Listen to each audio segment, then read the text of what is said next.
大家好，又是我肥肥。今天我要来分享辣味长豆饭的食谱。看完这一集影片，你就能轻轻松松做出好吃的辣味长豆饭。那么我们现在就开始吧，请订阅我的频道哦，你们的订阅就是我坚持的动力。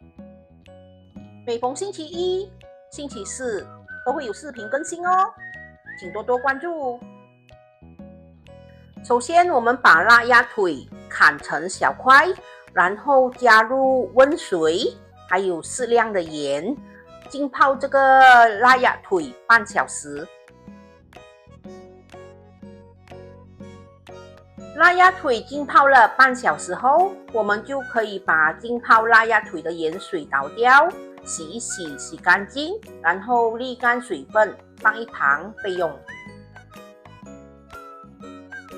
现在我们来看一下辣味长豆饭所需要的材料：白米300克，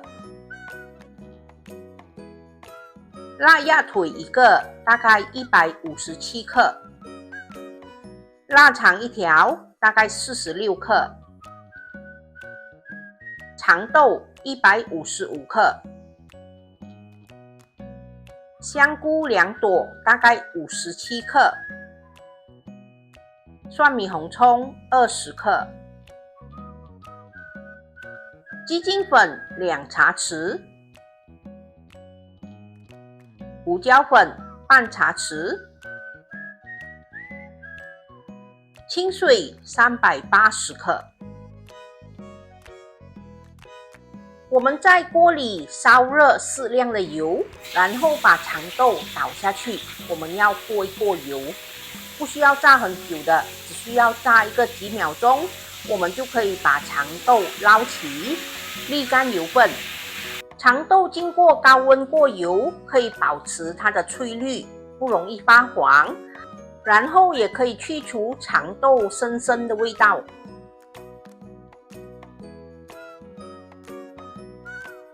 我们把炸过长豆的油倒起，然后剩一点点的油在锅里，我们把蒜米红葱倒下去爆香。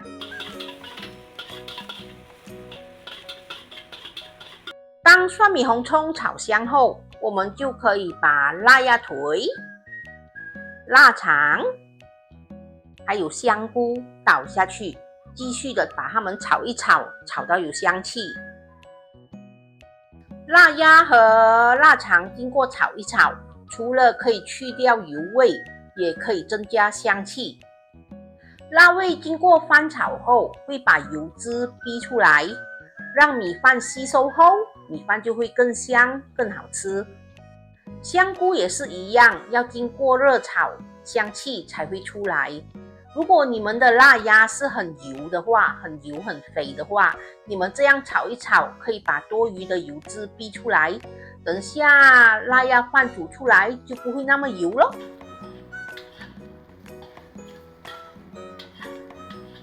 当我们的辣鸭、腊肠还有香菇都炒到香气四溢了，我们就可以把长豆还有洗过的白米倒下去，顺便也可以把调味料一起放下去，鸡精粉还有胡椒粉全部倒下去，把它们炒一下，炒均匀，让这个米饭吸收辣味的油脂。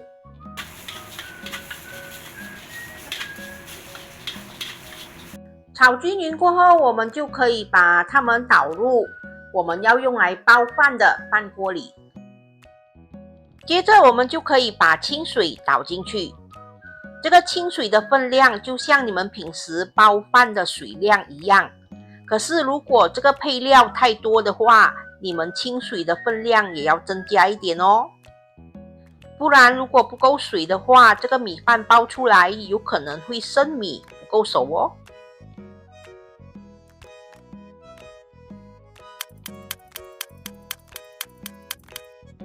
好香哦，整锅饭都是辣味的香气。如果你们想要更香更好吃的话，可以放上一些炸过的蒜米红葱酥，会更香更好吃哦。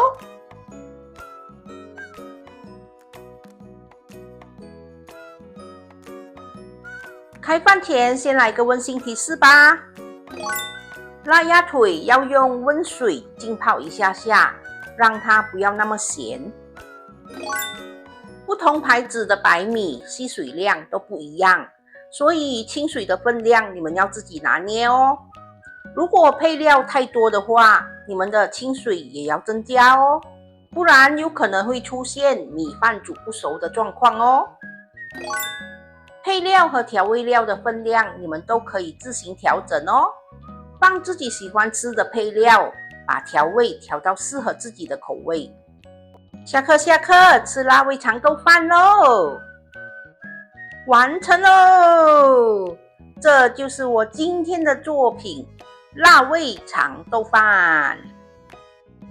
辣味长豆饭是一道香气浓郁、充满家常温度的经典中式料理，将腊肠与腊鸭的油脂香气与爽脆清甜的长豆完美结合，再与米饭一同焖煮，让每一粒米都吸收了辣味的精华与锅气。辣味经过微微煸炒后，更显油润咸香，而长豆则平衡了整体口感，增添层次与清新感。